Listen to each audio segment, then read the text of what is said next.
ખેડૂતના પ્રતિનિધિ તરીકે ખેડૂત અમારો ભગવાન છે. લસણને હાથમાં લે ને કઈ પરખી જાય કે ક્યાંનું છે, કે આ માલ ચાઇનાનો છે, આ માલ ઇન્ડિયાનો નથી. દાણચોરીનો માલ લઈ આવતા હોય એને એવું થયું કે ગોંડલ માર્કેટિંગ યાર્ડમાં આ માલ વેચાઈ જશે.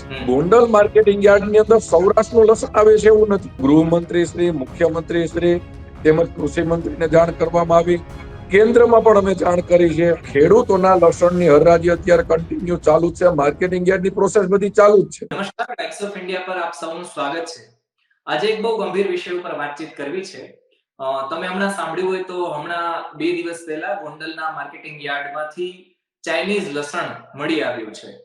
તો એ જ વિષય ઉપર વાતચીત કરવી છે ગોંડલ એપીએમસી માર્કેટિંગ યાર્ડના પ્રમુખ અલ્પેશભાઈ ઢોલરિયા સાથે. અલ્પેશભાઈ, સ્વાગત છે આપનું ટાઈમ્સ ઓફ ઇન્ડિયામાં.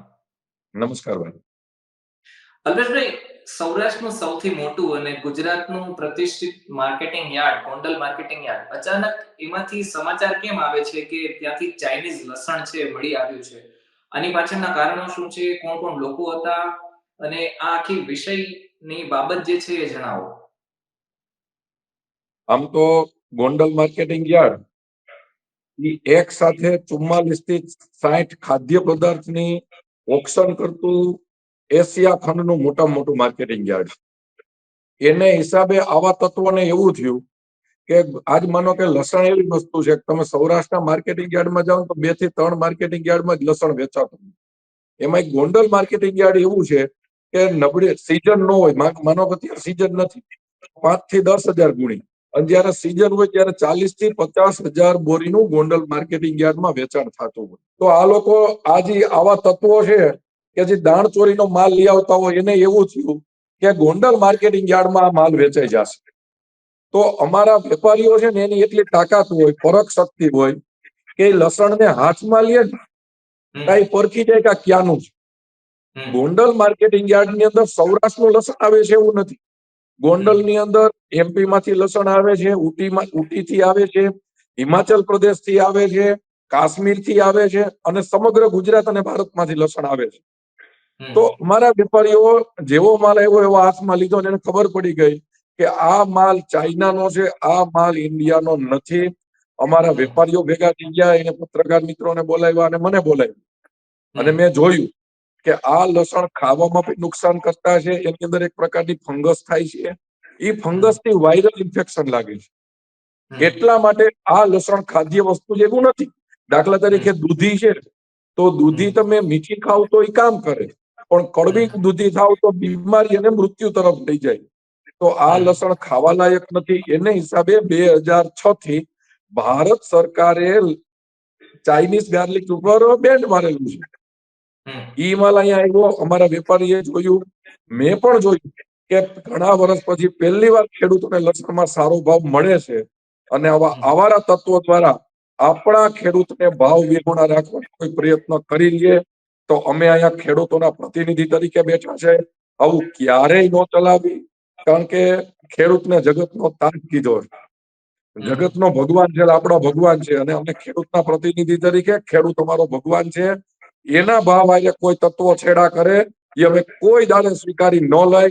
એટલે એની ઉપર કાયદેસર ફરિયાદ કરી ગોંડલ માર્કેટિંગ યાર્ડ દ્વારા રાજ્ય સરકારમાં માનનીય ગૃહમંત્રી શ્રી, મુખ્યમંત્રી શ્રી તેમજ કૃષિ મંત્રીને જાણ કરવામાં આવી. કેન્દ્રમાં પણ અમે જાણ કરી છે.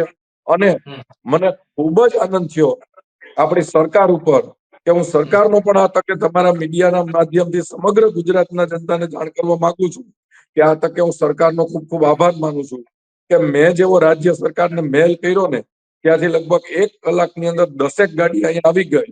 તપાસનો ધમધમાટ આચરો અને આવા તત્વોને ધરપકડ કરી લેવામાં આવી છે. એનો માલય પકડી લેવામાં આવ્યો છે.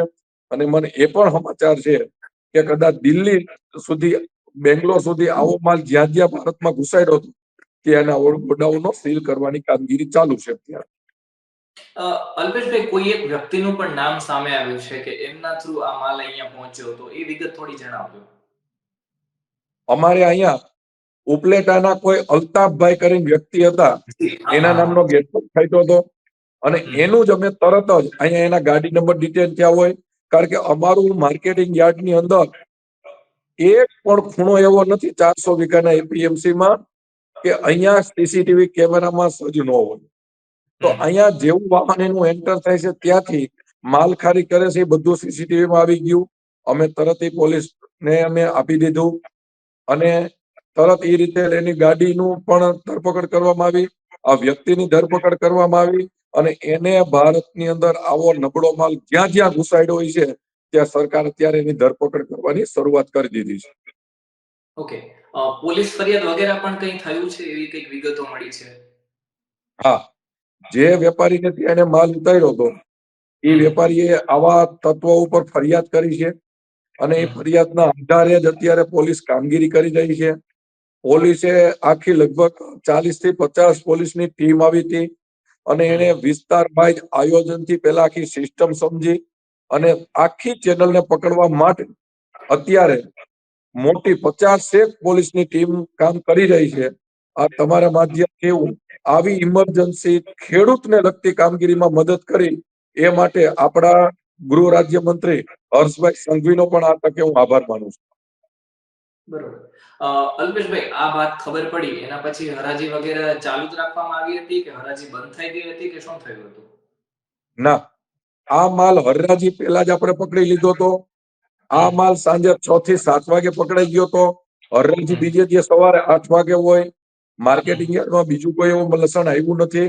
એટલે ખેડૂતોના લસણની હરાજી અત્યારે કન્ટિન્યુ ચાલુ છે. માર્કેટિંગ યાર્ડની પ્રોસેસ બધી ચાલુ જ છે. પણ આ લસણને માર્કેટિંગ યાર્ડે તરત પોતાના ગોડાઉનમાં લઈ લીધું. પોલીસે એ લસણને સીલ કરી દીધું. એક જગ્યાએ મારીને એને અંદર અને બહારથી સીલ મારીને સીઝ કરી દેવામાં આવ્યું છે.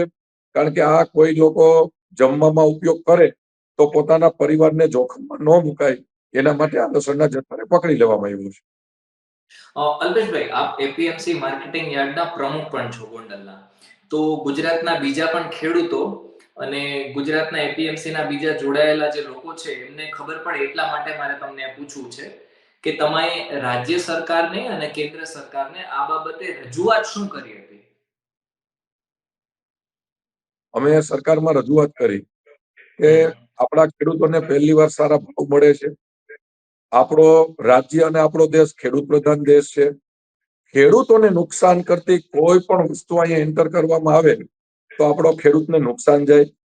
એના માટે અમે સરકારને રજૂઆત કરી કે આનું લસણ પર પકડી લેવામાં આવ્યું છે. આવા તત્વો કેવી રીતે લસણ ઘુસાડે છે એની ઉપર પણ પગલા લેવામાં આવે એવો રીતે અમે તરત જ મેલ કર્યો અને જેવો મેલ સરકારમાં ગયો હું માનું છું લગભગ 1 કલાકની અંદર અહીંયા 10 ગાડી પોલીસની આવી ગઈ અને તપાસના ધમધમાટ ચાલુ કરી. થેન્ક યુ સો મચ અલ્પેશભાઈ કે આપે વાત કરી એ બદલ. અને હવે નમસ્કાર. ક્યારે ફરી આવા સમાચાર બીજા કોઈ માર્કેટિંગ યાર્ડમાંથી ન સામે આવે એવી આશા છે, કારણ કે આ ગંભીર બાબત થઈ જાય. અલ્પેશભાઈ કે આપ જોડાયા અને આપે તમામ માહિતી આપી એ બદલ આપનો ખૂબ ખૂબ આભાર.